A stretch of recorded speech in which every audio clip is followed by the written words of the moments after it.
ఓం శ్రీ సచిదానంద సమర్థ సద్గురు సాయినాథ్ మహారాజ్ కి, సాయినాథ్ మహారాజ్ కి, సాయినాథ్ మహారాజ్ కి. సాయి బంధులారా, ఈరోజు సత్సంగ సప్తాహంలో 2వ రోజు, అంటే శ్రీ సాయి సచ్చరిత్రలో 2వ అధ్యాయం.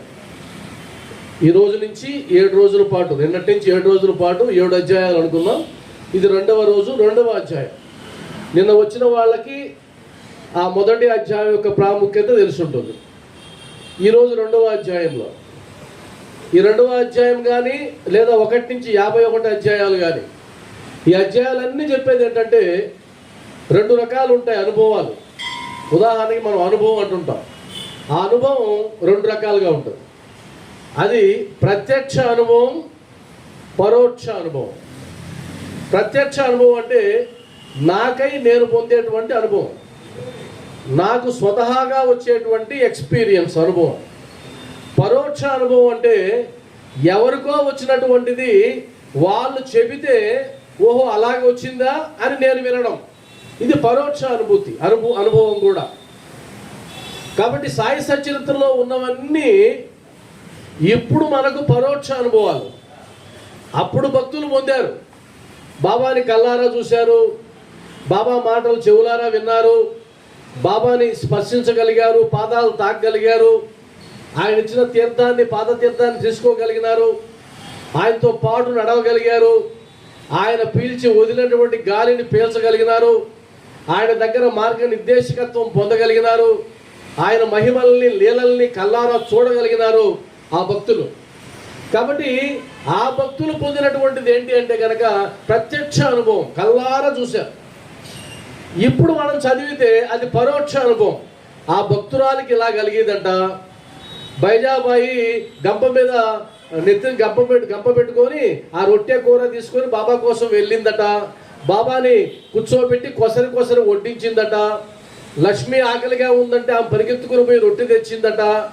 ఆ రొట్టె తీసుకొని వస్తే ఆ రొట్టెని కుక్కకేసాడట బాబావారు. ఇదేంటి బాబా అని అడిగిందట. ఇదంతా మన ఎక్స్పీరియన్స్ కాదు, మన అనుభవం కాదు ఇది. ఇదంతా వాళ్ళ అనుభవం. మరి వాళ్ళ అనుభవాలు ఎందుకు మనం చదవడం? మనకు అనుభవాలు ఉండాలి కదా అని అంటే, ఆ చదివేటప్పుడు కనుక వాళ్ళ అనుభవాలే మన అనుభవాలుగా భావించి చదివితేనే అది పారాయణ. అలా కాని పక్షంలో ఆ పారాయణ నిరర్ధకం, వృధా. కాబట్టి ఆ అక్షరాల్లో ఏవైతే ఉన్నాయో ఆ అక్షరాల్లో దాగున్నటువంటి భావాన్ని ఆ అక్షరాల్లో ఉన్నటువంటి భావాన్ని మన కళ్ళారా చూడగలగాలి. అలా చూడగలిగితేనే అప్పుడు మనకు ప్రత్యక్ష అనుభవం అవుతుంది. నాకు తెలిసింది ఏంటంటే, ఆధ్యాత్మిక గ్రంథాలు ఏవైనా సరే, మహాభారతం, రామాయణం, ఇతిహాసాలు, పురాణాలు, ఉపనిషత్తులు ఏదైనా కానీ మనం చదివేటప్పుడు అవి మన కళ్ళ ముందే జరుగుతున్నట్టుగా మనం భావిస్తేనే అది ప్రత్యక్ష అనుభవం అవుతుంది. ఆ ప్రత్యక్ష అనుభవం మాత్రమే మనకు ఉపయోగపడుతుంది, లేదంటే ఉపయోగపడేది కాదు. ఎందుకంటే అన్ని ప్రత్యక్ష అనుభవాలు సాధ్యం కావు. ఉదాహరణకు కొంతమంది పెద్దవాళ్ళు చెప్పారనుకోండి, అరే బాబు ఆడ స్విచ్ వేలాడుతూ ఉందిరా, అది అందులో కరెంట్ ఉండే అవకాశం ఉంది, అది కానీ తగిలితే షాక్ కొడుతుంది అని అన్నారనుకోండి. అప్పుడు ఆ పిల్లవాడు కనుక అది షాక్ కొడుతుందని నాకెలా తెలుస్తుంది, ఒకసారి కొడితే కదా తెలుస్తుంది అని ప్రత్యక్ష అనుభవం చూడాలనుకున్నాడంటే కనుక ప్రమాదమే. కాబట్టి కొన్ని ప్రత్యక్ష అనుభవాలు కుదరవు. పెద్దవాళ్ళు చెప్తే వినాలి.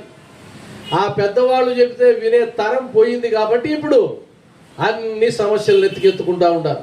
నేనే అనుభవిస్తా, నేనే తెలుసుకుంటా, అంతా నేనే చూస్తానంటే ఆయన చూసేసరికి జీవితం కాస్త తెల్లారిపోతుంది.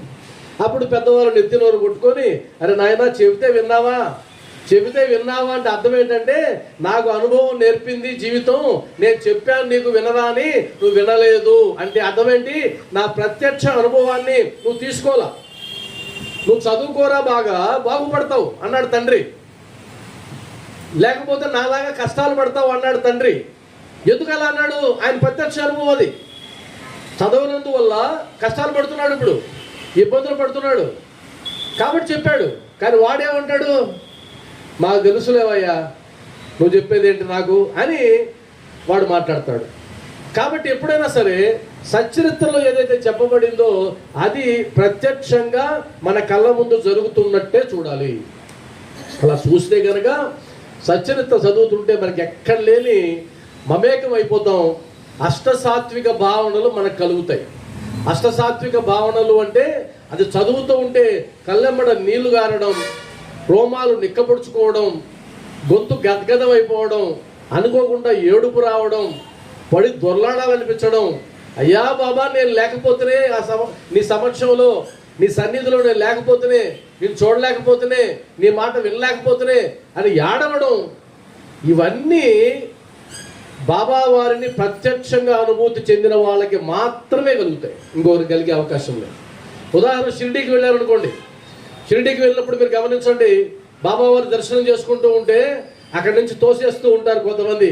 అలా తోస్తూ ఉంటే వెనక్కి మరలేక మరలా చూడాలని ప్రయత్నిస్తూ ఉంటే మరలా తోస్తే కొంతమంది అలా ఏడ్ చేస్తూ ఉంటారు. అలా ఎందుకు ఏడుస్తారు? అక్కడ ప్రత్యక్షంగా బాబా వారు ఉన్నారు అని అనుభూతి చెందుతున్నారు కాబట్టే కదా. అది ఒక విగ్రహం అనుకుంటే అనుభూతి ఎక్కడి నుంచి వస్తుంది? కాబట్టి భక్తులకు ఉన్నటువంటి ఒక గొప్ప అవకాశం ఏంటంటే ప్రత్యక్షంగా అనుభవించడం. కాబట్టి ఇక్కడ హేమాడ్ పంత్ గారు చెప్తున్నారు, ఆయన అనుభవాలు చెప్తున్నారు. నిన్నేం చెప్పారు? గోధుమలు విసిరే లీల చెప్పారు. ఆ గోధుమలు విసిరే లీల ద్వారా ఆయనేమనుకున్నాడు, బాబా వారు ఇచ్చిన సందేశం ఏంటి, అదంతా కూడా చెప్పారు. మరి 2వ అధ్యాయంలో ఇంకా అద్భుతమైనటువంటి విషయాల్ని మనకు చెప్పబోతున్నాడు. ఇంకో తమాషా ఏంటంటే అందులో గొప్ప వాక్యాలు, అంటే మనం మొత్తం చెప్పుకోవడం లేదు కదా. వాస్తవం చెప్పాలంటే ఒక అధ్యాయానికి ఒక సప్తాహం సరిపోద్ది, అతిశయోక్తి కాదు. ఒకే అధ్యాయం సప్తాహం 7 రోజులు సరిపోతుంది, ఇంకా మిగులుతుంది కూడా, సమయం సరిపోదు, అంత లోతైంది. దాన్నే హేమడ్ పంత్ గారు అంటారు, సాయిబాబా జీవిత చరిత్ర సముద్రము వలె విశాలమైనది. మనకు పెద్దవాళ్ళు అంటుంటారు, సముద్రపు లోతు తెలుసుకోలేమంటుంటారు. అంత విశాలమైనది చరిత్ర. కానీ మనకేమనిపిస్తుంది, అంత విశాలం ఏముందండి? బాబా వారు షిరిడీకి వచ్చారు, 60 ఏళ్ళు దేహంతో ఉన్నారు. 1918లో అక్టోబర్ 15వ తేదీ ఆయన దేహాన్ని విడిచిపెట్టారు. అంతే కదా చరిత్ర. ఇంకేముంది చరిత్ర? లేదు. సచ్చరిత్ర చూసాము, ఈ సచ్చరిత్రలో ఎంత ఉంది? 400 పేజీలు ఉంది. అంతే కదా చరిత్ర. లేదు, పెద్ద చరిత్ర తీసుకుంటే అదొక 1000 పేజీల లోపల ఉంది. ఇదే కదా చరిత్ర, ఇంకేముంది అనిపిస్తుంది. కానీ కాదు. నిన్న కూడా చెప్పాను నేను, అది విశాలమైనది. మనకు 100 ఏళ్ళ ఆయుష్ ఉంటే గనక ఆ 100 ఏళ్ళ ఆయుష్ అంతా సాయి తత్వం మీద దారబోస్తే అప్పటికి కూడా తృప్తిగా ఉండదు, అంత తత్వం ఉంది. కాబట్టే ఈరోజు కలియుగ సద్గురువుగా బాబావారు ఇక్కడ కూర్చున్నారు. కోట్లాది మంది ఆయన పూజిస్తున్నారంటే ఊరికే ఆషామాషిగా కాదు. కాబట్టి సాయిబాబా జీవిత చరిత్ర సముద్రము వలె విశాలమైనది, లోతైనది. లోతుకు వెళ్ళే కొద్దీ రత్నాలు దొరుకుతాయి అంటారు కదా. అగాధమౌ జలనిధిలోన ఆనిముత్యమున్నటులే, అప్పుడు పాడారు కదా ఘంటసాల గారు. లోపలికి వెళ్తే ఆనిముత్యాలు దొరుకుతాయి, పైన చూస్తే ఆనిముత్యాలు దొరకవు. పైన చూడటం ఏంటి? ఆ వాక్యాలు అలా చదువుకుంటూ వెళ్ళిపోతే పెద్దగా ఏం అనిపించదు. లోతుకు వెళ్ళే కొద్దీ ముత్యాలు దొరుకుతాయి, వజ్రాలు దొరుకుతాయి, రత్నాలు దొరుకుతాయి. కాబట్టి లోతైనది. అందరూ దీని యందు మునిగి, దేని యందు మునగాలి? చరిత్ర, బాబా చరిత్ర యందు మునిగి భక్తి జ్ఞానములను వెలికి తీసి, మళ్ళా గమనించండి, నిన్న కూడా చెప్పా, చాలా మందికి భక్తి ఉంటుంది, జ్ఞానం గురించి పట్టించుకోరు. ఇక్కడ మరలా చెప్తున్నాడు, భక్తి జ్ఞానాలని వెలికి తీసి. కేవలం భక్తి ఒకటే ఉంటే ఏమవుతుందంటే, విజయవాడలో మనం చూశారు, ఒక భక్తురాల దగ్గరికి వచ్చాడు ఒక స్వామి. వచ్చి ఇల్లంతా చూశాడు. చూసిన తర్వాత చెప్పాడు, అమ్మా నెగటివ్ ఎనర్జీ ఉంది ఇంట్లో, నెగటివ్ ఎనర్జీ ఉంది కాబట్టి నీకు కలిసి రావడంలే. ఆ నెగటివ్ ఎనర్జీ వల్లే మీ ఆయన చనిపోయినాడు, ఇప్పుడు నువ్వు ఇబ్బందులు పడుతున్నావు. అందువల్ల దీనికి దుర్గమ్మ గుడిలో పూజలు చేయాలి. పూజలు చేయాలంటే 1,60,000 అవుతుంది. కాబట్టి 1,60,000 ఇస్తే నేను పూజలు చేస్తానన్నాడు. ఆమె 1,60,000 ఇచ్చేసింది. వెళ్ళాడు, ఏదో పూజ చేశానని చెప్పాడు. మీరు కూడా రాకూడదు పూజకి, ఇది ఒక్కడే చేయాలన్నాడు. ఆ తర్వాత మరలా వచ్చాడు, ఇక్కడ ఇల్లు వాస్తు కరెక్ట్గా లేదు కాబట్టి ఆ పత్రాలు చూపించు నాకు, ఆ పత్రాల్లో ఎక్కడో లోపం ఉందంటే ఆ అమాయకురాలు పత్రాలు ఇచ్చింది, ఆ పత్రాలు ఎత్తుకుని ఉడాయించాడు. ఈ పోలీస్ స్టేషన్కి వెళ్ళి లబో దిబ్బో కొట్టుకునేది. మరి ఎందుకు ఇలా జరిగింది? భక్తి ఉంది, జ్ఞానం లేదు. కాబట్టి భక్తి మాత్రమే ఉండి జ్ఞానం లేకపోతే మోసపోతావు. అందులో ఇప్పటి సీజన్లో అయితే కనుక నిన్ను మోసం చేయడానికి సిద్ధంగా ఉంటారు సత్పురుషులు. ఏదో ఒక రూపంలో వచ్చి మోసం చేస్తారు. అందువల్ల ఏమన్నాడు, భక్తి జ్ఞానాలని వెలికి తీసి కావలసిన వారికి పంచిపెట్టవచ్చును. కాబట్టి ఇప్పుడు మనం చేసే పని ఏంటి? సచరిత్రలో బాబావారు ఏం చెప్పారు, అందులో మనకేం ఉపయోగపడుతుంది అనేది చెప్పాం. కాబట్టి సామాన్యమైనదిగా తీసేయకూడదు, లోతుకి వెళ్ళాలి.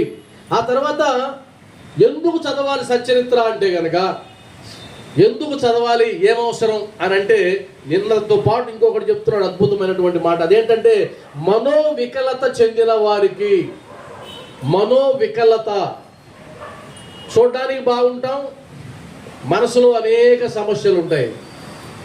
ఆ సమస్యల్లో కొన్ని చెప్పుకోగలిగినవి, కొన్ని చెప్పుకోలేనివి. భగవంతుడికి మాత్రమే చెప్పగలిగినవి కొన్ని ఉంటాయి, మనుషులకు చెప్పలేనివి కొన్ని ఉంటాయి. సమస్య ఏంటంటే మనుషులకి చెప్పగలిగేటువంటి సమస్యలు అయితే కనుక నీ పక్కింటి వారికో నీ స్నేహితులకో చెప్పగలిగితే కనుక కొద్దిగా భారం తగ్గుతుంది. చెప్పలేని సమస్యలు ఉంటాయా ఉండవా అంటే 100% ఉంటాయి. అవి ఎవరైతే భరిస్తూ ఉంటారో వారి మనసు వికలమైపోయి ఉంటుంది. మనోవికలత, ఎవరికి చెప్పుకోలేరు, చెప్పుకున్నా అర్థం చేసుకుంటారన్న గ్యారంటీ లేదు. అలాంటి వారి కోసం అంటున్నారు, మనోవికలత చెందిన వారి కోసం. 2, విచారగ్రస్తులకు. ఎవరైతే విచారంతో ఉంటారో, ఎందుకు విచారం? విచారం లేదా ఎవరికి? అందరూ సంతోషంగా ఉన్నారా? మనం నిజంగా మాట్లాడుకుంటే ఎంతమంది సంతోషంగా జీవిస్తున్నారు? ఉన్నదానితో సంతృప్తి పడే వాళ్ళు ఎంతమంది? లేని దానికోసం ఆరాటపడే వాళ్ళు ఎంతమంది? అసలు ఉన్నదాన్ని ఎలా ఎలా దాచిపెట్టుకోవాలో అర్థం కాక అలాంటి వాళ్ళు ఎంతమంది? సరే అన్నీ ఉన్నాయి, తిండి అరగదు, లేనిపోని జబ్బులు. విచారం లేనిది ఎవరికి? నేను ఒకటి ఛాలెంజ్ చేస్తా, మీరు ఏ గడపైన దొక్కండి, వాళ్ళు పేదవాళ్ళైనా మధ్యతరగతి వాళ్ళైనా బాగా ధనవంతులైనా వారు సుఖంగా ఆనందంగా ఉన్నారా అంటే వాళ్ళని అడిగి చూడండి, ఏ ఆనందం అండి అంట. అదేందమ్మా నీకు బాగుంది కదా, స్థిమితంగా ఉన్నావు కదా అని అంటే అంత స్థిమితంగానే ఉంది కానీ కొన్ని సమస్యలు ఉన్నాయండి అంట. అంటే సమస్యలు లేవు అని మన తృప్తిగా ఒక్కరోజైనా కన్ను మూసే లోపల ఒక్కరోజైనా బా ఏం సమస్యలు లేవండి అనే రోజు ఒకటి ఉంటుందంటే నాకు నోటే, నమ్మకం లేదు. ఒకవేళ ఎప్పుడైనా అలా అనుకుంటే అనుకున్న 2-3 సెకండ్లో వచ్చి పడుతుంది, ఏదో ఒకటి పడుతుంది, మనం ఇబ్బందులు పడుతుంటాం. కాబట్టి విచారగ్రస్తులకు శాంతిని సమకూర్చి ఆనందాన్ని ఇవ్వడానికే సచ్చరిత్ర ఉంది. ఇంకేం కావాలా? ఇంకేం కావాలి చెప్పండి? మనోవికలత చెందిన వారికి, విచారగ్రస్తులకు సచ్చరిత్ర చదివితే శాంతి వస్తుందట. సచ్చరిత్ర చదివితే, బాబావారి చరిత్ర చదివితే ఆనందం వస్తుందట. ఇప్పుడు ఆ మాట అన్న వెంటనే మేము చదివామండి చాలాసార్లు పారాయణం, రావడం లేదే, మీరు చెప్పినట్టు ఏం లేదే అని అంటే కనుక ఇందాక నేను చెప్పిన దాన్ని గుర్తు తెచ్చుకోండి. అదేంటంటే లోపలికి వెళ్ళాలి, అగాధంలోకి వెళ్ళాలి. పైనే చూస్తే నీకు చేపలు మాత్రమే దొరుకుతాయి, పైనే చేపలు ఉంటాయి, లోపలికి వెళ్తే రత్నాలు ఉంటాయి. ఆ రత్నాలు నర్మగర్భంగా ఉంటాయి. అవి చెప్పేదానికోసం కూడా బాబావారు కొంతమందిని సిద్ధం చేస్తారు. అలా సిద్ధం చేసి మన ముందుకు పంపిస్తూ ఉంటారు. వీళ్ళ పని ఏంటంటే దాన్ని చదవడం, అర్థం చేసుకోవడం, చెప్పడం, అంతే. ఇంకో పనిలే, వాళ్ళకి ఇంకో పని పెట్టడం ఆయన. కాబట్టి ఆనందాన్ని పొందుతున్నామా, శాంతిని పొందుతున్నామా పరిశీలించినట్లయితే కనుక మీరు దాదాపు 10 ఏళ్ళ నుంచి బాబా పాదాలు పట్టుకున్నారు. శాంతి వచ్చిందా? ఆనందం వచ్చిందా? వచ్చింది అంటే కనుక మీరు ఖచ్చితంగా బాబావారు అందించేటువంటి జ్ఞానాన్ని పట్టుకొని ఉండాలి. రాలేదంటే కనుక మీరు కేవలం భక్తితో మాత్రమే ఉన్నారు, జ్ఞానం వైపు వెళ్ళలేదు అనేది అర్థం చేసుకున్నట్లయితే సచ్చరిత్ర ఎందుకు చదవాలో మీకు అర్థమవుతుంది. ఈ రోజంతా ఈ 2-3 అధ్యాయాలంతా కూడా సచ్చరిత్రని మనం చదివేటట్టు చేయడమే హేమంత్ పంత్ గారు చేసినటువంటి పని. ఆ తర్వాత కొద్ది కష్టంగా ఉండే లాంగ్వేజ్ 2 పదాలు మాట్లాడతా, కష్టంగా ఉంటుంది. అయినా తర్వాతకైనా ఇప్పుడే అర్థం చేసుకునే అవకాశం ఉంటే కదా అర్థం చేసుకోవచ్చు. హేమంత్ పంత్ గారు ఏమంటారంటే, అయ్యా బాబావారి గ్రంథాలు ఎందుకు చదవాలి, బాబావారి చరిత్రను ఎందుకు చదవాలి అని అంటే ఆయన 3 విషయాలు చెప్పాడు. పరమ లక్ష్యాలు అంటే ఇవి చదివినందువల్ల నీకు ఇది సాధించాలి, అవి సాధిస్తే నీకు అర్థమైనట్టు. అవేంటి అంటే బ్రహ్మైక్య యోగము. ఎంతమందికి అర్థమవుతుంది ఈ పదం? బ్రహ్మైక్య యోగము అంటే బ్రహ్మైక్య యోగాన్ని పొందామా లేదా, ఆ పొందిన అనుభూతి పొందావా లేదా? సింపుల్గా చెప్తా. బ్రహ్మ అంటే తెలుసు. బ్రహ్మ అంటే 3 తలలు 4 తలల బ్రహ్మ కాదు, పరబ్రహ్మ. ఆ పరబ్రహ్మ అక్కడ ఉన్నాడు, ఎక్కడో ఉన్నాడు. ఇక్కడ జీవాత్మ ఉంది, నేను జీవిని, ఆయన పరమాత్మ, ఇది జీవాత్మ. ఈ జీవాత్మ వెళ్ళి పరమాత్మలో ఐక్యమయ్యేటువంటి స్థితినే బ్రహ్మైక్య స్థితి అంటారు. కాబట్టి ఆ బ్రహ్మైక్య స్థితిని ఇవ్వగలదా ఈ పుస్తకం? ఆ బ్రహ్మైక్య స్థితిని పొందేలాగా చేయగలదా ఈ పుస్తకం? ఈ 400 పేజీల పుస్తకం చేయగలదా? 700 శ్లోకాలు ఉన్న భగవద్గీత చేయగలదా? 1,00,000 శ్లోకాలు ఉన్న మహాభారతం చేయగలదా? 24,000 శ్లోకాలు ఉన్న రామాయణం చేయగలదా? 100కి 100% చేయగలవు. వాటి యొక్క పరమ లక్ష్యం ఏంటంటే నీ మార్గాన్ని తెలుసుకోవడం, నీ లక్ష్యాన్ని చేరుకోవడం. ఇదే పరమ లక్ష్యం, ఇంకోటి లేదు. అంటే అర్థం ఏంటి? నువ్వు జీవాత్మగా ఉన్నావని గుర్తించాలి, పరమాత్మ కూడా ఉన్నాడని గుర్తించాలి, నువ్వు ఆయనలో ఐక్యం కావడమే నీ యొక్క పరమ లక్ష్యంగా గుర్తించాలి. ఆ స్థితిని నువ్వు కోరుకుంటే దాన్నే బ్రహ్మైక్య స్థితి అంటారు. ఆ స్థితిని నువ్వు పొందగలుగుతున్నావా లేదా చెక్ చేసుకోవాలి. వాస్తవానికి ఎంతమంది భక్తులకి నా లక్ష్యం ఇది అని తెలుసు అంటే ప్రశ్నార్థకమే. ఏదో గుడికి వచ్చామా, టెంకాయ కొట్టామా, అర్చన చేయించుకున్నామా, ఇంతవరకే. అది తప్పని నేను అనడంలే. కాస్త పైకి వెళ్ళాలి. అందువల్ల మొట్టమొదటి మనం గుర్తుపెట్టుకోవాల్సింది, సచ్చరిత్ర చదివినందువల్ల బ్రహ్మైక్య స్థితిని పొందాలి. అది పొందుతున్నామా లేదా చూద్దాం. ఆ తర్వాత అది పొందాలి అంటే అది పొందిన వాడు మనకి ఇవ్వాలి. అదో తమాషా. ఇప్పుడు నేను మీకు ఏదైతే చెప్తున్నానో ఆ చెప్పిన దాన్ని నేను అనుభవించి చెబితేనే అది 100కి 100% కరెక్ట్గా ఉంటుంది. నాకే అనుభవం లేదు, నేను మీకేం చెప్తా? ఒకవేళ చెప్పినా అది నటన అవుతుంది తప్ప ఇంకొకటి కాదు. అది మీకు అర్థం కాదు, అర్థమైన ప్రయోజనం లేదు. కాబట్టి సచ్చరిత్ర బ్రహ్మైక్య స్థితిని ఇవ్వాలి అంటే ఆ సచ్చరిత్రకి సూత్రధారి ఎవరో సాయిబాబా, ఆయన బ్రహ్మైక్య స్థితిని పొందుండాలి కదా.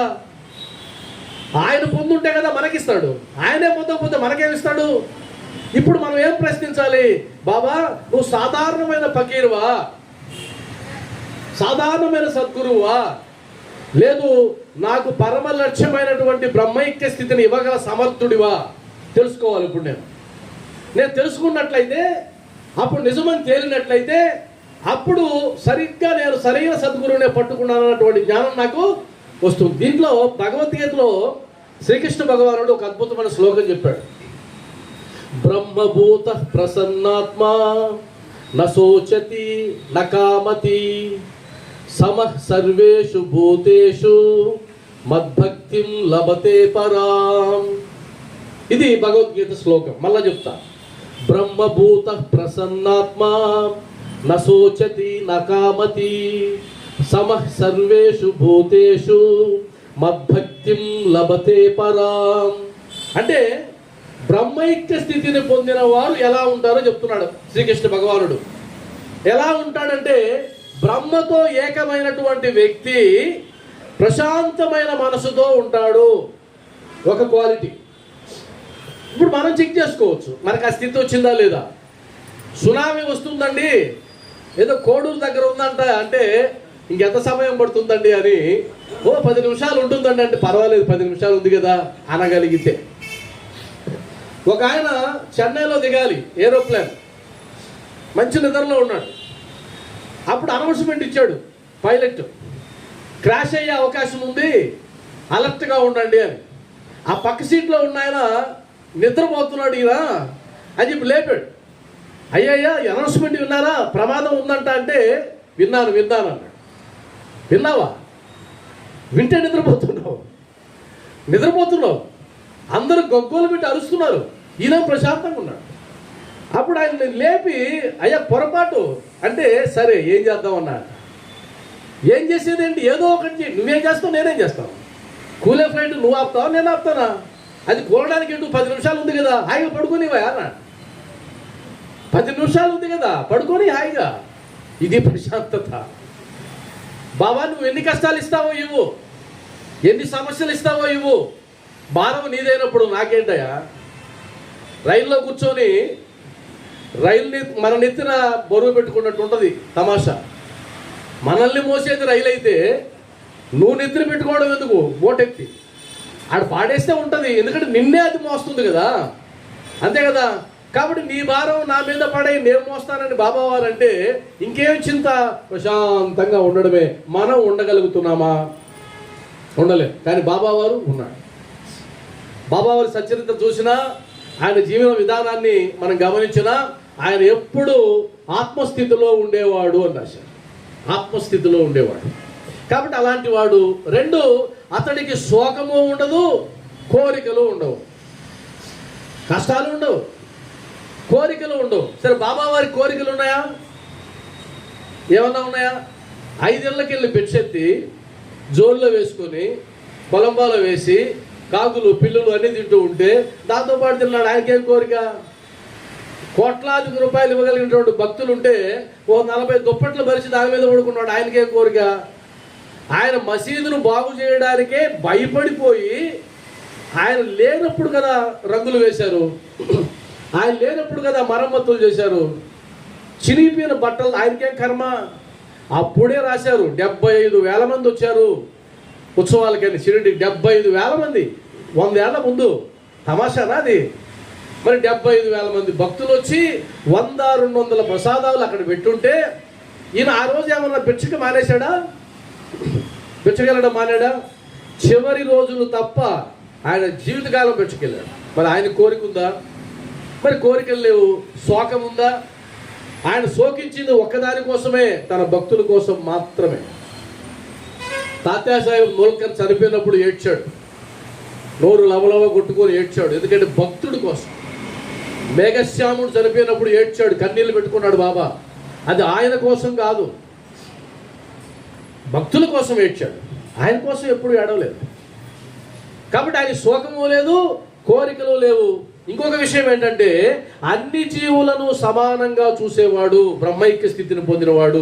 బాబా వారు చూశారా లేదా? అన్ని జీవుల్ని సమానంగా చూశాడు. కుక్క ఆకలి తీర్చినా నా ఆకలి తీరినట్టే అమ్మా లక్ష్మి అన్నాడు కదా. మరి ఇప్పుడు బ్రహ్మైక్య స్థితిని సాధించినటువంటి సాయిబాబా వారు 100% మనకు ఆ స్థితిని ప్రసాదిస్తాడు. అంటే అర్థం ఏంటి?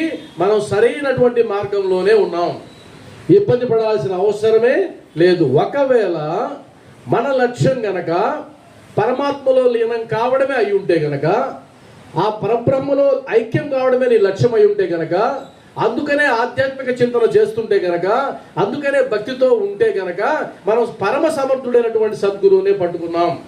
ఆయన బ్రహ్మైక్య స్థితిని పొందినవాడు కాబట్టి మనకిస్తాడు. వాడి జేబులో 1000 రూపాయలు ఉంటే నువ్వు వెళ్ళి 100 రూపాయలు అప్పడిగితే ఇస్తాడు, ఇవ్వాలనుకుంటే. ఎందుకని? డబ్బు ఉంది. వాడి జేబులో చిల్లిగా అవ్వలేదు. నువ్వు వెళ్ళి ఎంత బతిలాడినా ఏమిస్తాడు? వాడి దగ్గరే లేదే. కాబట్టి అది మనం గుర్తుపెట్టుకోవాలి. రెండవది అష్టాంగ యోగ ప్రావీణ్యము. బాబా వారు చదివినందువల్ల వచ్చేది అష్టాంగ యోగం. అంటే యమ నియమాదులు ఉంటాయి, పతంజలి మహర్షి చెప్పినవి. ఆ యమ నియమాదుల్లో 8 రకాల మార్గాలు, 8 రకాల భాగాలలో ఈ సచ్చరిత్ర పుస్తకాన్ని చదివినందువల్ల అందులో ప్రావీణ్యత వస్తుంది అని చెప్పాడు. మనం గనక 51 అధ్యాయాలు చదివితే మీరు ఒప్పుకుంటారు, నిజమే. మూడవది ధ్యానానందము. ధ్యానానందాన్ని ఇస్తాడు బాబావారు ఆ సచ్చరిత్ర చదివినందువల్ల. కాబట్టి సాయి బంధువులారా, సచ్చరిత్ర ఎందుకు చదవాలని మిమ్మల్ని ఎవరైనా అడిగితే మీరు 3 మాటలు చెప్పాలి. అయ్యా సచ్చరిత్ర ఎందుకు చదవాలంటే, బ్రహ్మైక్య యోగ స్థితిని కలిగించేవాడు బాబా కలిగిస్తాడు, అష్టాంగ యోగ మార్గాలలో ప్రావీణ్యాన్ని నాకు ఇస్తాడు బాబా, 2 ధ్యానానందాన్ని ఇస్తాడు సమర్థుడు అని చెప్పగలగాలి. అందుకోసం మాత్రమే మనం చదువుతున్నాం, ఇంకో దానికోసం కాదు. ఆ తర్వాత బాబావారి చరిత్ర రాయాలనేటువంటి కోరిక హేమంత్ పంత్ గారికి పుట్టినప్పుడు ఆయన దగ్గరికి నేరుగా వెళ్ళేటువంటి చదువు లేదు. ఆయనకి అత్యంత సమీప భక్తుడు, ముఖ్యమైన భక్తుడు ఒకడు ఉన్నాడు. బాబావారిని స్నేహితుడుగా చూసినవాడు, బాబావారికి ఎంతో దగ్గరవాడు. ఎవరైనా అంటే శ్యామ, మాధవరావు దేశపాండే. శ్యామ దగ్గరికి వెళ్ళాడు. అయ్యా, నేను బాబా చరిత్ర రాయాలనుకుంటున్నాను, మీరు ఒకవేళ ఆయన అనుమతిని ఇప్పిస్తే రాస్తాను అన్నాడు. ఆయన అన్నాడు, అలాగే నేను మాట్లాడి చెప్తానన్నాడు. బాబా దగ్గరికి వెళ్ళి, బాబా నీ చరిత్ర రాస్తాడట ఈయన, కాబట్టి నేను ఒక పిచ్చి బగ్గీర్ని, నాకెందుకు చరిత్ర అనొద్దు, మీరు కనుక అనుమతిస్తే, మీరు కనుక ఆశీర్వదిస్తే ఈయన రాస్తాడు అని అన్నప్పుడు బాబా వారు హేమంత్ పంత్ గారికి చెప్పినటువంటి బోధ మనందరికీ చెప్పినటువంటి బోధ. ఉదాహరణకి, బాబా నేను ఒక వ్యాపారాన్ని చేయాలనుకుంటున్నాను, ఈ వ్యాపారాన్ని చేయమంటారా వద్దా అని అడిగారు. అక్కడికి వచ్చి ఆయన దగ్గర నిలబడి అడిగారు, నేను ఇల్లు కట్టాలనుకుంటున్నాను, ఇల్లు కట్టమంటారా వద్దా, మీరు ఆశీర్వదిస్తారా ఆశీర్వదించరా, నా కుటుంబంలో ఈ సమస్య ఉంది, మీరు తీర్చగలరా లేరా అని అడిగారు. మీరు అడిగినప్పుడు ఆయన విన్నాడు అనుకుందాం. విన్న తర్వాత ఆయన అనుమతి రావాలి, ఆయన ఆశీర్వాదం రావాలి.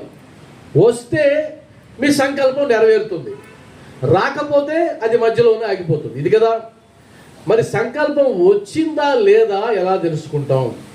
దానికంటే ముందు మీరు చెప్పిన దాన్ని విన్నాడా లేదా ఎలా తెలుసుకుంటాం? ఉదాహరణకి మీరు వచ్చారండి, ఆడ ఎదురుగా నిలబడ్డారు, ఆయన వైపు చూశారు, దండం పెట్టారు, బాబా ఇది నా సంకల్పం అన్నారు, సంతోషం. ఆయన విన్నాడా? ఎలా తెలుసుకుంటాం? సరే విన్నాడు అనుకుందాం, మరలా ఆయన చెప్పాలి కదా, నీకు అనుమతి ఇవ్వాలి కదా, ఆశీర్వాదం ఇచ్చాడా? ఎలా తెలుసుకుంటాం? ఇదే జ్ఞానం, దీనికి సంబంధించినటువంటి అవగాహనే జ్ఞానం. తెలుసుకోవచ్చు 100%. ఉదాహరణకి ఇక్కడ సత్యవ్రతం చేయాలనుకున్నాం, రేపు ఆదివారం 20వ తేదీ ఉదయం 9 గంటలకు చేయాలని సంకల్పించాం, బోర్డు మీద కూడా రాశాం. సరే, ఎవరికి వాళ్ళు భరిస్తే బాగుంటుంది కదా అని ఇంత ప్రైజ్ అని పెట్టాం, 300 రూపాయలు ఎంతో పెట్టాం. ఖర్చులు ఎవరికి వాళ్ళు భరిస్తే బాగుంటుంది కదా అని. నేను ఇక్కడికి వచ్చి సత్సంగం చెప్పిన తర్వాత ఉదయాన్నే 6 గంటలకి బాబా వారు సందేశం ఇస్తూ ఉన్నారు. ఏమంటే, డబ్బులు వద్దు, ఉచితంగా చేయి. అది సందేశం ఇచ్చి అలా వదిలేయడం కాదు. బాబావారి సంకల్పం ఎలా ఉంటుందంటే, నా అనుభవం చెప్తున్నా, ఒక ఆలోచన ఇస్తాడు, ఆలోచన వెళ్ళిపోయిందనుకో అది బాబా సంకల్పం కాదు. ఆ ఆలోచన మరలా మరలా మరలా మరలా నీకు వినిపిస్తూనే ఉందనుకో అది బాబా సంకల్పం. ఎందుకంటే నువ్వు వినిందా ఒప్పుకోడే, తర్వాత వదిలేసా, మరలా వెంటనే ఫ్రీగా చేయండి, ఉచితంగా చేయండి అంటున్నాడు. ఆ తర్వాత తట్టుకోలేక వెంటనే సుబ్బారావు గారికి చేశా, అయ్యా బాబా వారు ఇలా అంటున్నారు, మనం ఉచితంగా చేద్దాం. వెంటనే మా దుర్గమ్మ చేశా, అలాగే సార్. ఇది ఇలా ఉంటుంది, రిసీవింగ్ ఇలా ఉంటుంది. ప్రతి ఒక్కరికి బాబావారి సమాధానాలు అందుతాయి 100%. వాటిని గ్రహించే శక్తి మనకు ఉండాలి. కాబట్టి ఆయన దగ్గరికి వెళ్ళి అనుమతి అడిగినప్పుడు ఆయన ఏం చెప్పాడో సింపుల్గా చెప్తాం. ఆయన ఏమన్నాడంటే, కథలు పోగు చేయమను, అక్కడక్కడ టూకీగా రాయమను హేమంత్ పంత్ చెప్తున్నాడు. అయితే ఒక విషయం గుర్తుపెట్టుకోమను, అదేంటి అంటే, వాడు నిమిత్త మాత్రుడే, నా జీవిత చరిత్ర నేనే రాసి నా భక్తుల కోరికలు నెరవేర్చవలేను అన్నాడు.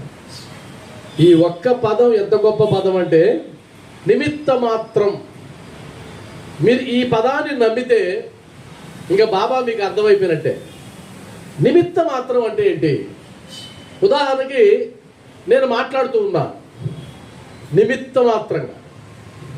మీరు పనిచేస్తూ ఉన్నారు, ఎలా చేయాలి? నిమిత్త మాత్రంగా. అంటే అర్థం ఏంటంటే, చేసేవాడు వాడు, చేయించేవాడు వాడు, ఆయన ఆజ్ఞ ప్రకారం నేను చేస్తున్నాను. ఇది నిమిత్త మాత్ర సిద్ధాంతం. కాబట్టి నేను రాస్తున్నాను కాదు, ఆయన రాయిస్తున్నాడు. నేను మాట్లాడుతున్నాను కాదు, ఆయన మాట్లాడిస్తున్నాడు. నేను కార్యాలు చక్కబెడుతున్నాను కాదు, ఆయన చక్కబెట్టేలాగా చేస్తున్నాడు. అలా భావించడమే నిమిత్త మాత్ర సిద్ధాంతం. ఎందుకు అంటే అలా నిమిత్త మాత్రంగా చేస్తేనే భారం ఆయన తీసుకుంటాడు, లేదంటే నువ్వు ఎత్తుకెత్తుకోవాలి. ఉదాహరణకి ఒక సేవకుడు ఉన్నాడు, యజమాని వచ్చాడు, అరే బాబు ఇలా చేయరా అన్నాడు. సేవకుడు ఎందుకండి అనడు, సేవకుడు కదా అనడు, అలాగేనండి అంటే. ఒకవేళ మనసులో ఇదేంటి ఇలా చేయమన్నాడు ఈయన అని అనిపించినా అతనికి తెలుసు ఈ చేయడంలో ఉండే భారం అంతా మోసేది ఆయన కాబట్టి నాకెందుకు, కాబట్టి యజమాని ఏం చెప్తే అది చేయడమే. అదే నిమిత్త మాత్ర సిద్ధాంతం. కాబట్టి మనం ఎలా జీవించాలి అంటే నిమిత్త మాత్రంగా జీవించాలి. నీ పని నువ్వు చేసుకుంటూ వెళ్ళాలి, నీ కర్తవ్యం నెరవేరుస్తూ వెళ్ళాలి, నిమిత్త మాత్రంగా వెళ్ళాలి. అందుకని అంటారు సంసారం ఏ విధంగా నడపాలి అంటే నిమిత్త మాత్రంగా నడపాలి. ఎవరైతే నిమిత్త మాత్రంగా సంసారంలో ఉంటారో వాడు ఆనందంగా జీవిస్తాడు. ఎలా ఉదాహరణ చెప్తాం. నిమిత్త మాత్రంగా ఎలా, వివేకానందుడు చెప్పినట్టు సంసారంలో ఎలా ఉండాలంటే తామరాకు మీద నీటి బొట్టులా ఉండాలి, ఉన్నట్టే ఉండాలి, అంటుకోకూడదు. ఎలా, ఉదాహరణకి సపత్నేకర్ అనే ఒక భక్తుడు ఉన్నాడు. ఆ భక్తుడు మొదట బాబాని అవహేళన చేసినటువంటి భక్తుడు, తమాషా పట్టినటువంటి భక్తుడు. ఆయన గొప్ప మహిమ కలిగిన వాడా, నువ్వు తెలుసులేవయా, చదవకపోతే ఎవడైనా పాస్ అవుతాడా, చదవకపోతే ఎవడు పాస్ అవుతాడు అని సేవడే అనేటువంటి ఒక భక్తుడిని ఎక్కిరించి అవహేళన చేసినటువంటి భక్తుడు ఆయన సపత్నేకర్. ఆ తర్వాత జీవితం ఉల్టా అయింది. చదివాడు, పాస్ అయినాడు, 10 ఏళ్ళు దాటింది. ఆ తర్వాత కుటుంబంలో అనేక సమస్యలు వచ్చాయి.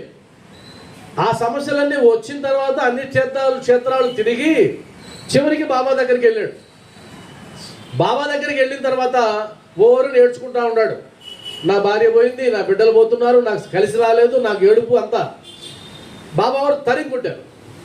అంటే ఒక భక్తుడిని చివాట్లు పెట్టి తరిమి కొట్టింది ఆ భక్తుడినే. చివాట్లు పెట్టి చెలహట్టని పొర బయటికి పోసిండు, బయటికి వీడినని. ఆ తర్వాత బాబావారి అనుగ్రహం సంపాదిస్తాడు.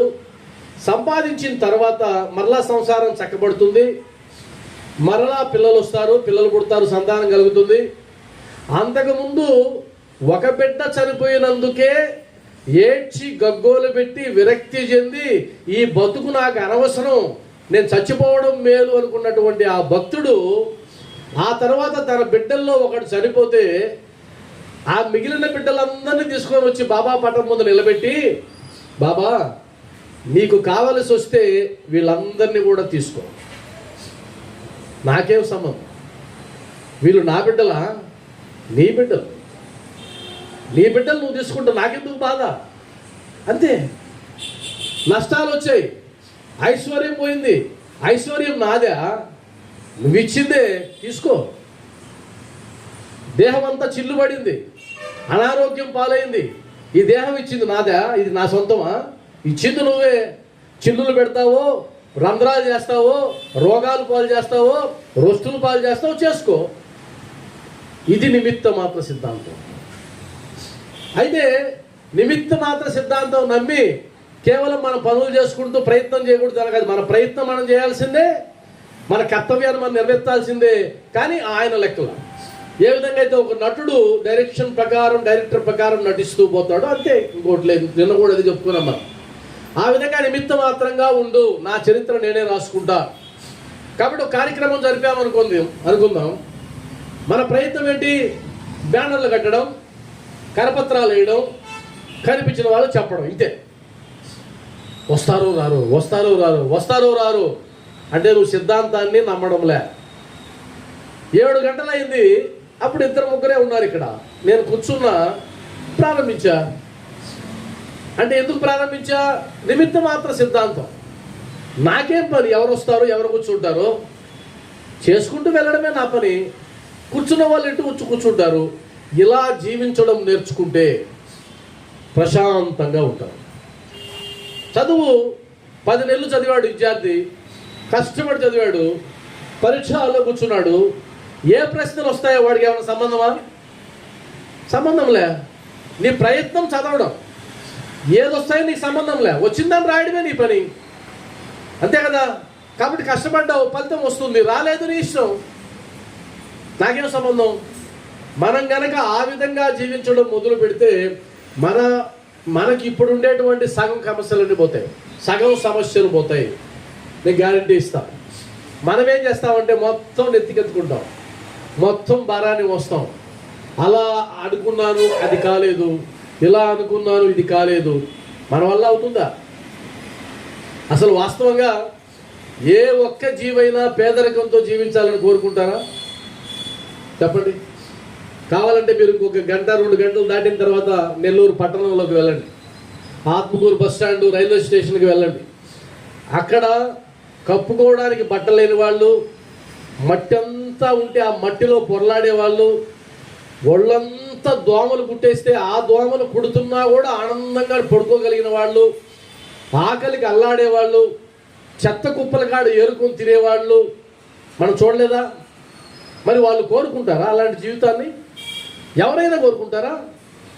కానీ అనుభవించాల్సిందే.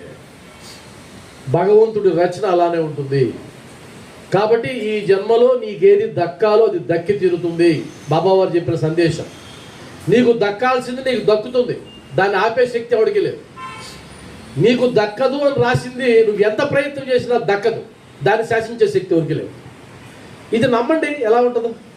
ప్రశాంతంగా ఉంటుందా ఉండదా? పని చేయి, ఫలితం ఆశించవచ్చు. అదే నువ్వు ఏ శాస్త్రాలు చెప్పినా అదే చెప్తుంది. కాబట్టి ఆ నిమిత్త మాత్ర సిద్ధాంతాన్ని నమ్మాలి. రెండవది అద్భుతమైంది, వాడు తన అహంకారాన్ని విడవవలెను, దానిని నా పాదాల దగ్గర పెట్టవలెను. ఎంత అద్భుతమైన సూత్రం ఇది! అహంకారాన్ని విడవవలెను. అది అంత సులభంగా పోతుంది అహంకారం. అయితే మీకు తెలుసో లేదో, మన చుట్టూ ఉన్న వాళ్ళల్లో అహంకారం ఉన్న వాళ్ళని మనకు తెలుసా తెలీదా? అహంకారంతో మాట్లాడేవాడు, అహంకారంతో ప్రవర్తించేవాడు మన చుట్టూ ఉంటారు. అందులో భక్తులు కూడా ఉంటారు, భక్తులు కూడా అహంకారం ఉంటుంది. ఆ అహంకారంలో కూడా సాత్విక అహంకారం అనేది ఒకటి ఉంటుంది. అంటే భక్తుడు కనుక, నాకన్నా భక్తుడు ఎవడండి, నాకన్నా పూజ చేసేదేవాడు, నేనున్నంత నియమంగా ఉండేవాడు. ఈరోజే ఒకరు నాతో అన్నారు, ఈరోజే అన్నారు, ఏమన్నారంటే అందరూ కాఫీ తాగిన తర్వాత పూజిస్తారు సార్ భగవంతుణ్ణి, నేను ఒక్కదాన్నే కాఫీ కూడా ముట్టకుండా పూజిస్తాను. మంచిదే, అది మంచిదే, కానీ అక్కడ కూడా అహంకారం అనేది ఉంది. ప్రతి గురువారం వస్తాను నేను, కావాలంటే ఎవడొస్తాడు చూసుకోండి, ప్రతి గురువారం వస్తాను నేను కావాలంటే. నేను పెట్టినట్టు ప్రసాదం ఎవరైనా పెట్టగలరా? ఇది కూడా సాత్విక అహంకారం. అది కూడా ఉండకూడదు, అది కూడా ఉండకూడదు.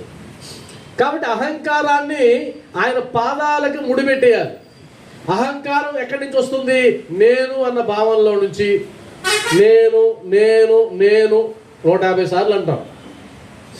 నేను కాదు, నీవే, నీవే. నేను అహంకారం, నీవే అనకువ. అయ్యా నీదే అంతా అనకువ, నటించకూడదు. మరలా నటిస్తే మళ్ళీ ప్రమాదం. అంతా నీదే అంటే అలానే ఉండాలి. అంతా నీదే, అంతా నీదే అని అవసరం వచ్చినప్పుడు మాత్రం మారిపోకూడదు. నేను ఇంతకుముందు చాలాసార్లు చెప్పుంటా ఎగ్జాంపుల్. అంటే బాబా లేదే మేమున్నామండి, మేము ఎక్కడున్నాం? ఈ 3 అంతస్తుల బిల్డింగ్ కట్టించింది బాబా కోసమే, బాబా వల్లే. నా బిడ్డలకు ఉద్యోగం వచ్చింది బాబా వల్లే. ఒక్కొక్క బిడ్డకి 2 లక్షల రూపాయల జీతం ఎవడిచ్చాడు? బాబా ఇచ్చాడు. ఈ 3 అంతస్తుల బిల్డింగ్ నేను కడతాననుకున్నానా? ఎవడు కట్టించాడు? బాబా వారు కట్టించాడు. మా ఆయనకి ప్రమోషన్ వస్తుందని నేను అనుకున్నానా? ప్రమోషన్ ఎవడిచ్చాడు? బాబా వారు ఇచ్చాడు. సంతోషమే. ఎవరైతే చెప్పారో ఆ విషయాలు, ఎవరికైతే చెప్పిందో ఆయన అడిగాడు, అమ్మా ఇంత ఇచ్చాడు కదా బాబా, ఒక కార్యక్రమం చేస్తున్నాం, మీ చందా. అది మాత్రం లేదు. అప్పుడు ఒరిజినాలిటీ ఎక్కడుందండి? ఇచ్చినట్టే ఇచ్చినాడు కానీ తీసేసుకున్నాడు. ఇది దొంగతనం, ఇది నటన. ఈ నటన ఉండకూడదు. అంటే అంతా నీదే అన్నప్పుడు నీదే, అలాగని మొత్తం దోషపెట్టమని బాబా అంటాడా? కాబట్టి నీదే నువ్వే అంతా నువ్వే అనుకోవడం అనకువ, అంతా నేనే అనుకోవడం అహంకారం. నేను తీసి దునిలో పడేసి వెళ్ళాలి. బాబా దగ్గరకు వస్తే ఒక కాగితం మీద నేను నేను నేను నేను అని 108 సార్లు రాయండి. ఆ రాసే ప్రతిసారి నేను వదిలేస్తున్నా నేను వదిలేస్తున్నా నేను వదిలేస్తున్నా 108 సార్లు రాయండి. మొత్తం చుట్టి ప్రదర్శన చేసి ఒక కొబ్బరికాయకి ఆ కాగితాన్ని చుట్టి దునిలో వేసేసి, అయ్యా బాబా, ఈ క్షణం నుంచి నేను అనే పదాన్ని వాడను, నేను అనే భావనతో ఉండను, ఇక నాదంటూ ఏమీ లేదు, మొత్తం నీదే అనేసి పోండి. అలా ప్రవర్తించండి, అహంకారం పోతుంది. ప్రవర్తిస్తే, అనేస్తే కాదు, ప్రవర్తిస్తే అహంకారం పోతుంది. ఇంకొక అద్భుతమైన మాట చెప్పాడు, ఇంకొక సీక్రెట్ చెప్పాడు. ఈ సీక్రెట్ పట్టుకుంటే కనుక ఎంత అద్భుతమో. చాలామంది అంటుంటారు, బాబా నువ్వు ఎక్కడున్నావు అని అడిగితే, బాబా వారు ఎక్కడున్నా అండి? ఉదాహరణకి అక్కడికి వెళ్ళావు, తప్పుగా అనుకోవద్దున్నాను, అక్కడికి వెళ్ళావు, ఆడికి వెళ్ళి ఏం చేస్తున్నావు? ఎదురుగ్గా దండం పెడుతున్నావు. అంటే నీ ఉద్దేశం ఏంటి? బాబా వారు అక్కడ ఉన్నాడు, అదే కదా ఉద్దేశం. షిరిడీకి వెళ్ళావు, దండం పెట్టావు, అంటే అర్థం ఏంటి? బాబా అక్కడ ఉన్నాడు. అంటే అర్థం ఏంటి? నువ్వు ఇక్కడున్నావు, బాబా అక్కడ ఉన్నాడు. ఇదొక భావన. నీ పక్కన ఇంకో భక్తుడు ఉన్నాడు, బాబా అక్కడేందండి, ఈయనలో కూడా ఉన్నాడు. ఇప్పుడు బాబా దగ్గరికి వచ్చాడు, అంతేగా దగ్గరికి వచ్చాడు. అప్పుడే ఒక కుక్క వచ్చింది, ఆ కుక్క వస్తే ఆ కుక్కలో బాబా ఉన్నాడు అనుకుందాం, దగ్గరికి వచ్చాడు.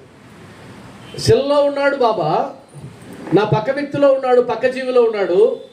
అదేంటి, నాలో లేడా? బాబా నాలో లేడా? నాలో ఉన్నాడు కదా. నీలో ఎలా ఉంటాడు బాబా? దానికి సీక్రెట్ చెప్తున్నాడు.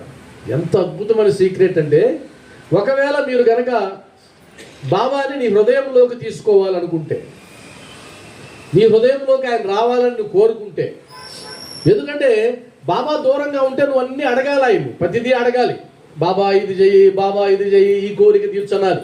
ఆయన నీలోనే ఉంటే నేను అడగాల్సిందే ఉంది. నీ ప్రతి మాట ఆయన తెలిసిపోతుంది, ప్రతి ఆలోచన ఆయన చేరిపోతుంది, అంతే కదా. కాబట్టి ఇక్కడ ఒక సీక్రెట్ చెప్తున్నాడు. అరే, నేను నీలోకి రావాలంటే నువ్వు ఒక పని చేయాలి. అదేంటో చదివి వినిపిస్తా. వాని అహంకారము పూర్తిగా పడిపోయిన పిమ్మట, పూర్తిగా పడిపోవాలి, సున్నాకు వచ్చేయాలి. మత్సునకు కూడా లేకుండునప్పుడు, మత్సునకు కూడా అహంకారం ఉండకూడదు, కాస్త కూడా ఉండకూడదు.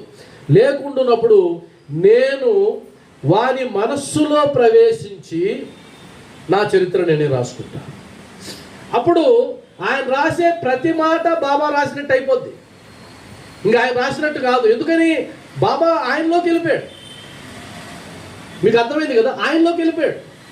ఇప్పుడు ఆయన రాస్తే బాబా రాసినట్టు, ఆయన మాట్లాడితే బాబా మాట్లాడినట్టు, ఆయన నడిస్తే బాబా నడిచినట్టు. ఎందుకంటే బాబా అక్కడికి చేరుకున్నాడు. అలా చేరుకోవాలి అంటే అహంకారం పూర్తిగా పోవాలి. ఎంత అద్భుతమైన సూత్రం ఇది. వాస్తవానికి ఆధ్యాత్మిక విషయమే కాదు, లౌకిక విషయాల్లో కూడా అహంకారం ఉన్నవాడు ఎట్టి పరిస్థితుల్లో బాగుపడే అవకాశమే లేదు. అహంకారం ఉన్నవాడు మామూలు జీవితంలో, ఆధ్యాత్మిక పక్కన పెట్టాడు. అహంకారం ఉంటే కనుక నువ్వు ఏదో ఒక తప్పు చేస్తావు, ఆ తప్పు నీ జీవితాన్ని నాశనం చేస్తుంది ఖచ్చితంగా. అందువల్ల అహంకారం దునిలో వేసేసేయాలండి. ఈరోజు కూడా దునిలో వేసేసేయాలండి.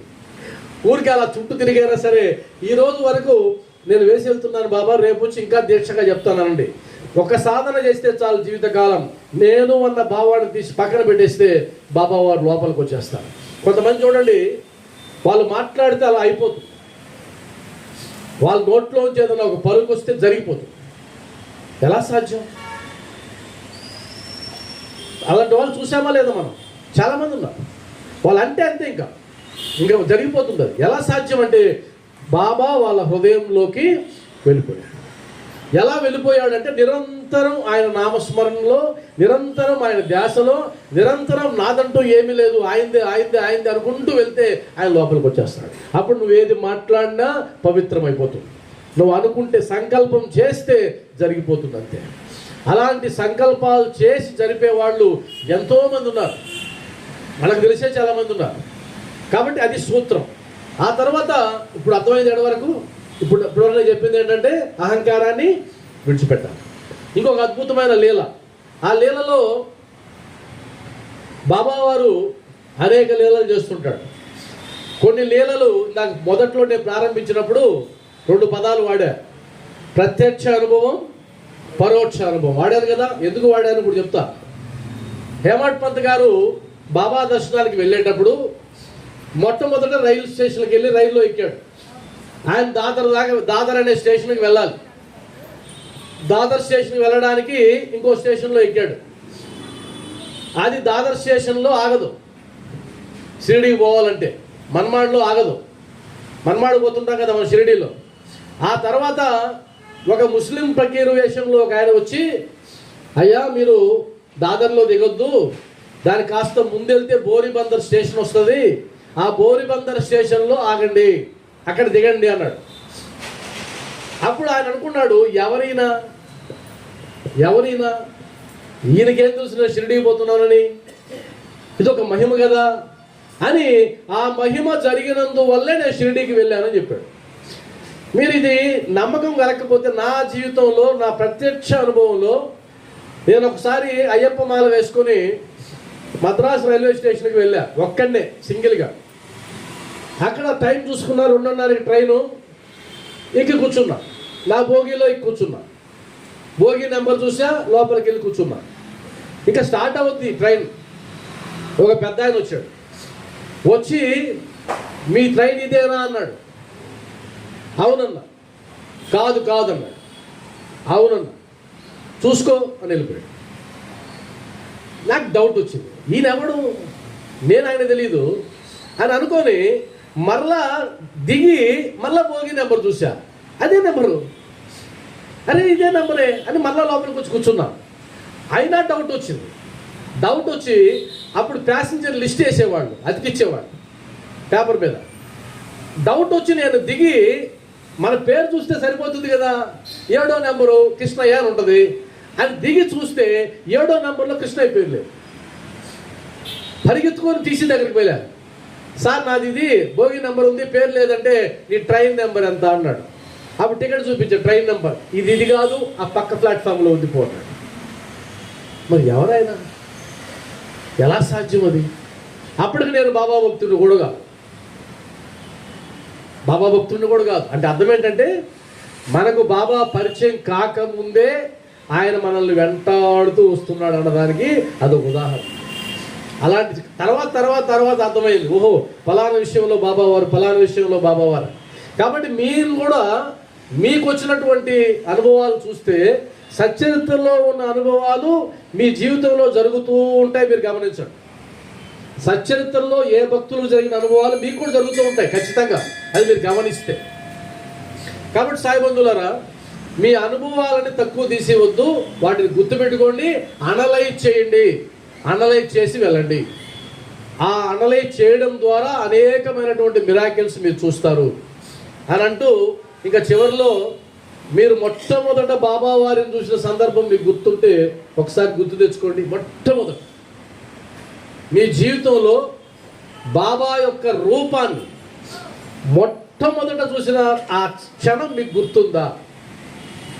ఎంతమంది గుర్తుందో చేయొద్దు. మీకు గుర్తుందా? మొట్టమొదట మీరు మళ్ళా చెప్తున్నా అంటే అప్పటిదాకా మీరు బాబాను చూసి ఉండరు, మొట్టమొదట చూసి ఉంటారు. ఆ క్షణాలు మనం మిస్ అయిపోతుంటాం చాలామంది. నిజమా కదా? చాలామంది గుర్తుండే అవకాశం లేదు. అంటే మొట్టమొదటి ఎప్పుడు చూశాను అబ్బా బాబాని నేను, అంటే నా కళ్ళతో ఆయన రూపాన్ని తొలిసారిగా చూసిన సందర్భం. అది మనకు గుర్తు లేకపోతే కనుక హేమంత్ పంత్ గారు చెప్తున్నారు, మొట్టమొదట బాబాను చూసినప్పుడు ఆయనకి ఎలాంటి భావాలు కలిగాయో చెప్తున్నారు. ఆయన ఏం చెప్పాడంటే, ఎప్పుడైతే నేను బాబాను చూశానో నా ఇంద్రియాలు తృప్తి చెందినవి అని రాశాడు. నా సర్వేంద్రియాలు హాయిగా, ఆయన చూడగానే హాయిగా. మనకు అంటుంటారు సాయి అంటే హాయిగా ఉంటారు. ఆ పేరులో కూడా ఏ ఒత్తులు లేవు, పొల్లులు లేవు, ద్వితాక్షరాలు లేవు, సంయుక్తాక్షరాలు లేవు, ఆనందంగా ఉంటుంది ఆ పిలుపు కూడా. కాబట్టి సాయి అంటే హాయిగా ఉంటుంది అని. కాబట్టి నా ఇంద్రియాలు తృప్తి చెందాయి, ఆకలి దప్పికలు మర్చిపోయాను, మనస్సుకు సంతృష్టి కలిగింది. బాబా పాదాలు పట్టిన వెంటనే నా జీవితంలో మార్పు వచ్చింది అని. ఈ అనుభూతి ఎంతమందికి ఉంది? ఇది గుర్తుపెట్టుకోవాలి. అంటే బాబా పాదాలు పట్టుకున్న తర్వాత ఏదైనా మార్పు వచ్చిందా, వస్తే ఏ రకమైన మార్పు అని నీకు నువ్వు చెప్పుకుంటూ బాబాని కలిసిన ప్రతి సందర్భంలో కూడా బాబా నీ వల్ల నా జీవితం మారిందయ్యా అని చెప్పుకుంటూ చెప్పుకుంటూ చెప్పుకుంటూ వెళ్ళడమే భక్తి పరాకాష్ట, కృతజ్ఞత. మీరు ఎప్పుడైనా గుర్తుపెట్టుకోండి, సచ్చరిత్రలో ప్రమాణం ఉంది. అయ్యా బాబా వారు మీ నుంచి ఏమీ కోరుకోడు, ఆయన కోరుకునేది ఒక్కటే, అదేంటంటే కృతజ్ఞత. బాబా ఈ సహాయం మాకు చేసినందుకు నువ్వు కృతజ్ఞత చూపించాలి, అదొక్కటి కోరుకున్నాడు ఆయన. ఆ కృతజ్ఞత 10 మందికి చెబుతావా, లేదా ఆయన సేవ చేస్తావా, ప్రతిఫలం రూపంలో ఆయన ఇంకో రకంగా ఇస్తావా, ఏమైనా చెయ్యి. కాబట్టి ఆ ప్రతిఫలం కృతజ్ఞత రూపంలో ఇవ్వాలి అనేది చెప్పాలి. ఆ తర్వాత ఇంకా చాలా ఉంది. వాస్తవానికి నాకు అసంతృప్తి ఏంటంటే, ఒక రోజుకి ఒక అధ్యాయం అనుకున్నాం కానీ ఒక అధ్యాయం పూర్తి కావడంలే.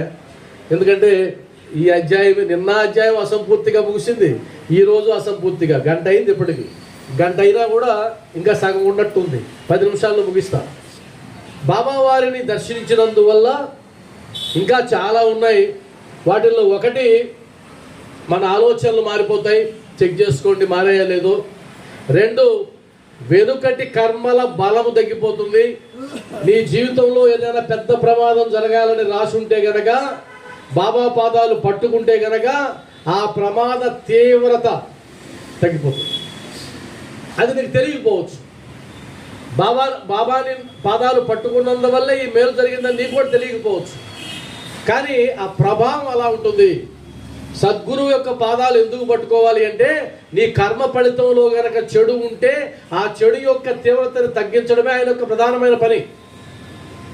కాబట్టి ప్రమాదం జరగబోతుంది, ఆ ప్రమాదాన్ని అలా తప్పించాడు.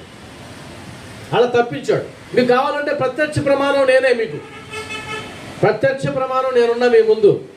మాకు కొంతమంది మన శారదమ్మ వాళ్ళు చూశారు, అక్కడ యాక్సిడెంట్ అయితే నెల్లూరు బైపాస్లో నా కారు యాక్సిడెంట్ అయితే నిద్రపోయే కారులో అది బాగా డ్యామేజ్ అయితే 8 లక్షల కారుకి 5 లక్షల ఇన్సూరెన్స్ ఇచ్చింది ఇన్సూరెన్స్ కంపెనీ. అంటే ఎంత డ్యామేజ్ అది? దాదాపు 70% డ్యామేజ్.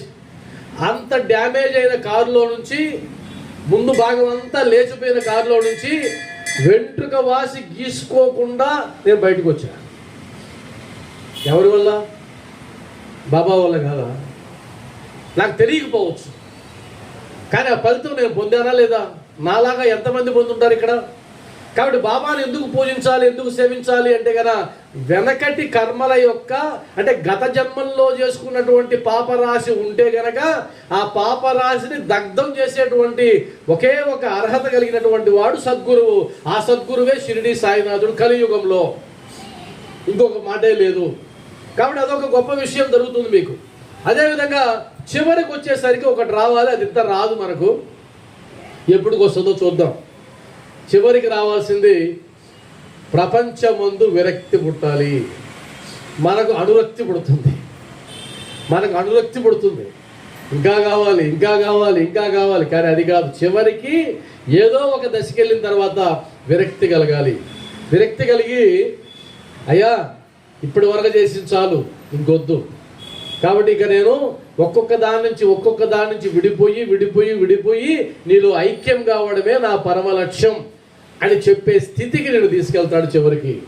ఆ స్థితి వస్తే గనక అద్భుతం. ఆ స్థితి కనుక మనకు కలిగితే గనక అంతమించినటువంటి స్వర్గం సుఖం లేదు. అన్నిటి నుంచి విడిపోయేటువంటి కోరిక కలగాలి, అది ఇస్తాడు బాబా. చివరిగా ఒక మాట చెప్పి నేను ముగిస్తా. చివరిలో బాబా భక్తులుగా ఈ అధ్యాయంలో చెప్పినటువంటిది ఏంటంటే, ఎవరితో వాదనకు దిగవద్దు. ఇది మాత్రం వినండి, దానికి వెనక చాలా స్టోరీ ఉంది. ఎవరితో వాదనకు దిగవద్దు, గొడవ పెట్టుకోవద్దు. వాడు ఏది చెప్పినా సరే అనండి. వాడి ఇష్టం వచ్చింది వాడు చెప్తుంటాడు. నువ్వు ఘర్షణకు దిగాల్సిన అవసరం లేదు.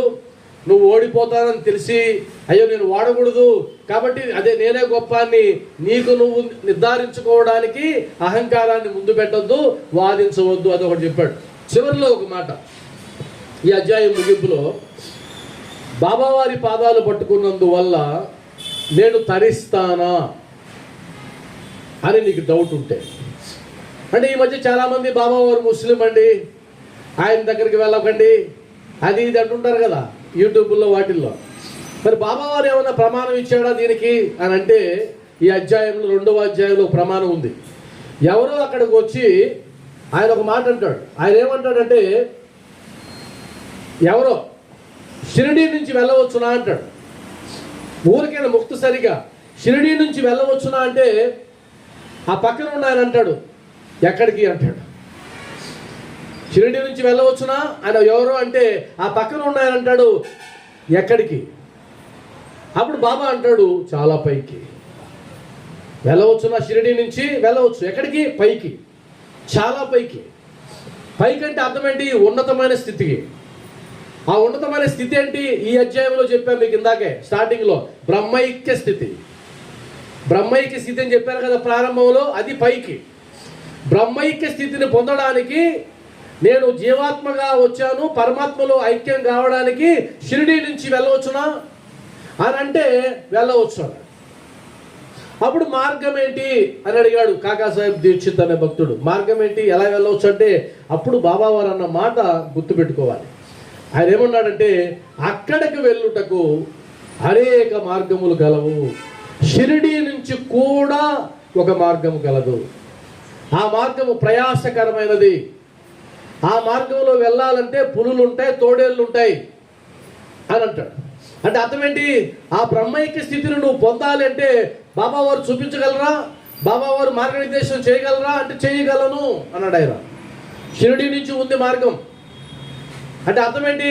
బాబా పాదాలు పట్టుకుంటే నువ్వు వృధా కావు, నీ పరమ లక్ష్యాన్ని సాధించగలవు అని తేల్చి పడేశాడు. అయితే ఏం చేయాలి?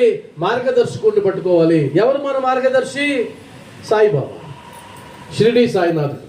ఆయన పట్టుకుంటే గనక మార్గదర్శి ఏం చేస్తాడంటే, నేను ఆ గుంతల్లో పడిపోకుండా, ఆ పులుల నోటికి తోడేళ్ల నోటికి చిక్కకుండా నేను జాగ్రత్తగా కాపాడుకొని వెళ్తాడు అని అంటూ ఏమన్నాడు? ఆ మార్గం సులభమైంది కాదు, ప్రయాసకరమైనది. ఎందుకంటే మనసు పెట్టాలి, కూర్చోవాలి, గురువు చెప్పింది వినాలి, విన్నదాన్ని ఆచరించాలి. మనకు 3 ఉన్నాయి కదా, శ్రవణం, మననం, నిధిధ్యాసనం. శాస్త్రం చెప్పింది. శ్రవణం విన్నాం, ఇప్పుడు ఇంటికి వెళ్ళిన తర్వాత ఏం విన్నావో గుర్తు తెచ్చుకోవాలి, ఆ తర్వాత రేపు ఆచరించాలి. ఇప్పుడు మనం ఉదాహరణకి అహంకారాన్ని తీసి బాబా పాదాల ముందు పెట్టాలి, విన్నారు. అప్పుడు నువ్వేం చేయాలి? మననం చేయాలి. నాకు అహంకారం ఉందా? ఉంటే అప్పుడు ఏం చేయాలి? నేను ఆచరణ చేయాలి, బాబా దగ్గరికి వెళ్ళి సమర్పించాలి. శ్రవణం, మననం, నిధిధ్యాసనం, ఈ 3 చేసి చూడండి, షిరిడీ నుంచి కూడా నువ్వు తరిస్తావు, సచ్చరిత్ర ద్వారా కూడా నువ్వు తరిస్తావు. కాబట్టి ఓం శ్రీ సచ్చిదానంద సమర్థ సద్గురు సాయినాథ్ మహారాజ్ కి, సాయినాథ్ మహారాజ్ కి, సాయినాథ్ మహారాజ్ కి. నిజంగానే ఆయన మహారాజు, ఆడు మన కోసమే ఉన్నాడు, మనల్ని తరింపజేయడానికే ఆయన వచ్చాడు. రేపటి అధ్యాయం 3వ అధ్యాయం అద్భుతమైన అధ్యాయం. రేపు అధ్యాయంలో బాబావారు మనకేమి ఇచ్చారో కూడా చూద్దాం. ఈ అవకాశం ఇచ్చినందుకు షిరిడీ సాయినాథుల వారికి ప్రణామాలు తెలియజేసుకుంటూ, లోకా సమస్త సుఖినో భవంతు, లోకా సమస్త సుఖినో భవంతు, సర్వే జనా సుఖినో భవంతు, సర్వే జనా సుఖినో భవంతు. ఓం శాంతి శాంతి శాంతి. స్వస్తి.